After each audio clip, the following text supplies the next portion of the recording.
Hunter S. Thompson once said, "Life should not be a journey to the grave with the intention of arriving safely in a pretty and well-preserved body, but rather to skid in broadside in a cloud of smoke, thoroughly used up, totally worn out, and loudly proclaiming, 'Wow!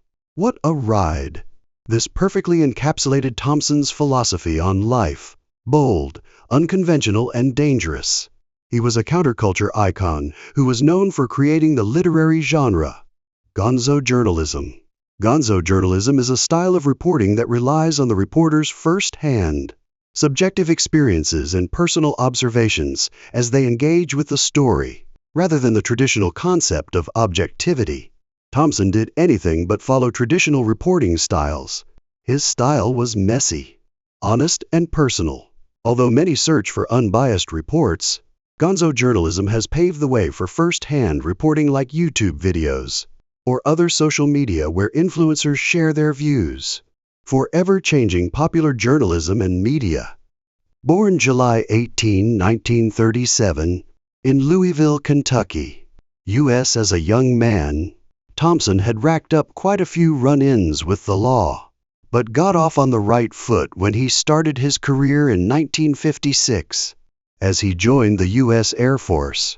There, he served as a sports editor for a base newspaper and continued his journalism career after being discharged in 1957. In the following years, he wrote 2 autobiographical works, but both were initially rejected from any publication. In 1965, Thompson infiltrated the Hells Angels motorcycle gang, and his first-hand experience was recounted in his 1967 novel, Hells Angels. After 2 years living with and observing the Angels, this novel was just what Thompson needed to finally put himself on the map, and also in the hospital after being beaten by the Hells Angels group, leading to the end of his work with them. The fight had started after Thompson witnessed a particularly nasty member brutally beating his partner, and later his dog when the dog got in the way of the dispute.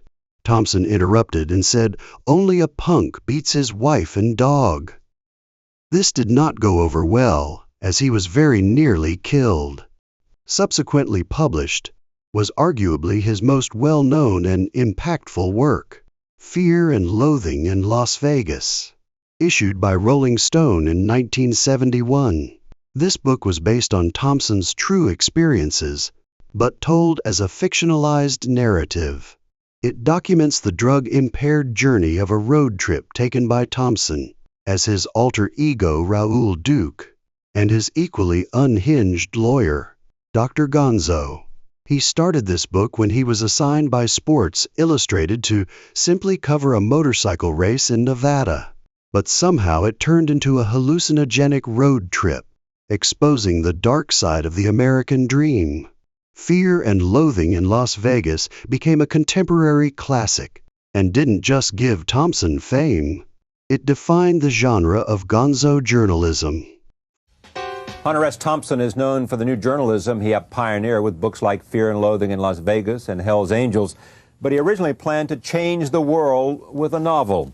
He began the novel, called The Rum Diary, in 1959 as a 22-year-old journalist. Now, 40 years later, it has been resurrected. Back at this table, my friend, Dr. Thompson. Party in New York, and say, well, yeah, I got a job in Puerto Rico. Well, not really, not in any, like I tried to. You're informed. Yeah, the situation. You're informed by. The Rum Diary was published in 1998, where Thompson himself had traveled from New York to San Juan, Puerto Rico in 1960 to write for a Puerto Rican sports newspaper. The story recalls a washed-up journalist living in San Juan with little ambition and far too much alcohol. In 1993, ABC was supposed to have an interview with famous Rolling Stone member Keith Richards, but at the last minute, Richards demanded more money and locked the reporters outside his door. ABC asked Thompson to help dissolve the situation, so he decided to blast the door with the recorded sounds of pigs being slaughtered through a megaphone, until Richard agreed to open the door. Once Richard emerged, Thompson quickly began the interview. emotion, and why do we, you know, I mean, we're here living this life, and everything they pulled off up until then has been very peaceable. But this... Thompson's work wasn't all just booze and bikes. He became increasingly involved in politics, first and most noticeably with his Fear and Loathing on the Campaign Trail 72, where he covered the Nixon-McGovern presidential race. This revealed much about the unfairness and manipulation within the American political system. He even referred to Nixon as a crook and a monster, which was viewed as very extreme, especially at the time. After former President Nixon died in 1994, Thompson declared his coffin should have been launched into one of those open sewage canals that empty into the ocean just south of Los Angeles. He was a swine of a man and a jabbering dupe of a president, further showcasing his strong opinions of the man. Additionally, in 1970, Thompson launched one of the most bizarre campaigns in history when he ran for sheriff of Pitkin County, Colorado. Motivated by his hatred of the existing sheriff and support of the counterculture freak power movement, he promised to legalize recreational drugs, replace all roads with real grass, and rename Aspen Fat City to discourage exploitative developers. Unfortunately for Thompson, he lost by a narrow margin of votes. Who knows? Maybe if he had won, we might be calling Aspen Fat City. Thompson died on February 20, 2005, from a self-inflicted gunshot wound in his Colorado home.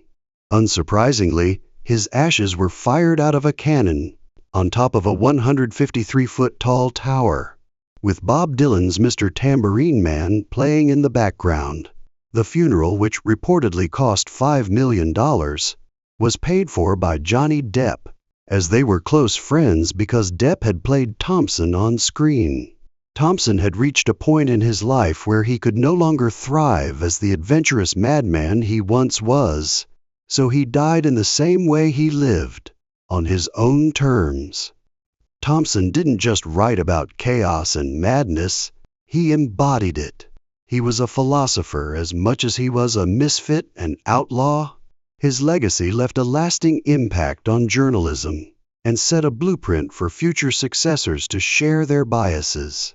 From popular YouTubers such as Trisha Paytas and James Charles, to everyday social media posts coming from first-hand accounts,